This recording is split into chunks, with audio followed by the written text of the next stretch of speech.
ఎరిగి ఎరిగి విశ్వాసి పాపం చేస్తే ఏం జరుగుతుంది?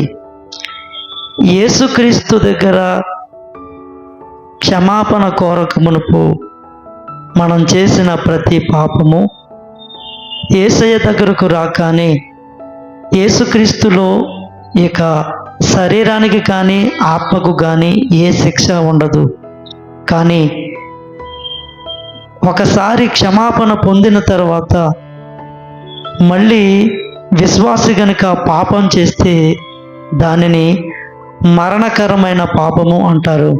అంటే యేసుక్రీస్తు మళ్ళీ శరీరరీతిగా వచ్చి ఆ శరీరములో శ్రమను అనుభవించి మరణించడు. కానీ పాపం చేసిన ఆ వ్యక్తి తన శరీరములో ఆ శిక్షను భరించాల్సిన అవసరం ఉంది. దేవుని నెరిగినటువంటి దావీదు ఒక కుటుంబానికి అన్యాయం చేసి పాపం చేసిన తర్వాత 51వ అధ్యాయంలో ఎంతో క్షమాపణ కోరుకున్నప్పటికీ ఆ దావీదు కుటుంబము అన్యాయం చేయబడిన ఆ కుటుంబం వలె అన్యాయానికి గురైంది. ఎన్నో రకాలుగా తన కుటుంబంలో కొడుకులు కూతుర్లు అక్రమాలకు, కలహాలకు, విభేదాలకు, మరణాలకు గురైపోయారు. జీవితాంతము కూడా దావీదు ఎన్నో శ్రమలు అనుభవించాడు. ఈరోజు విశ్వాసి మళ్ళీ పాపం చేసి మళ్ళీ క్షమాపణ కోరితే దేవుడు క్షమించి పరలోకమిస్తాడేమో, కానీ ఈ లోకములో ఈ శరీరంలో తప్పకుండా తాను చేసిన పాపానికి శిక్ష అనుభవించకుండా ఎవరు కూడా తప్పించుకోలేరు.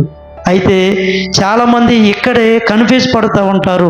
నేను ప్రస్తుతానికి నా భక్తి జీవితంలో బాగానే ఉన్నాను, ఎందుకు ఈ శ్రమలు నాకు తొలగిపోవడం లేదు అనుకుని చాలామంది నిరాశ నిస్పృహలకు వెళ్ళిపోతూ ఉంటారు. దేవుడు నన్ను విడిచిపెట్టేశాడేమని అనుకుంటారు. కానీ ఒక తండ్రి కుమారుడు చేసిన తప్పుకు శిక్షిస్తాడే తప్ప శాశ్వతంగా కుమారుని విడిచిపెట్టడు.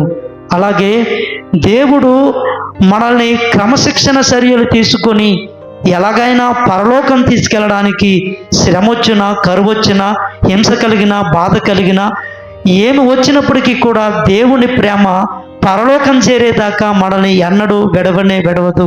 కాబట్టి దేవుని క్రమశిక్షణ చర్యల్లో ఈ లోకంలో శ్రమ పడుతున్నంత కాలము గొప్ప నిరీక్షణతో మనందరము కూడా జీవించాలి, పరలోకము చేరుకోవాలి.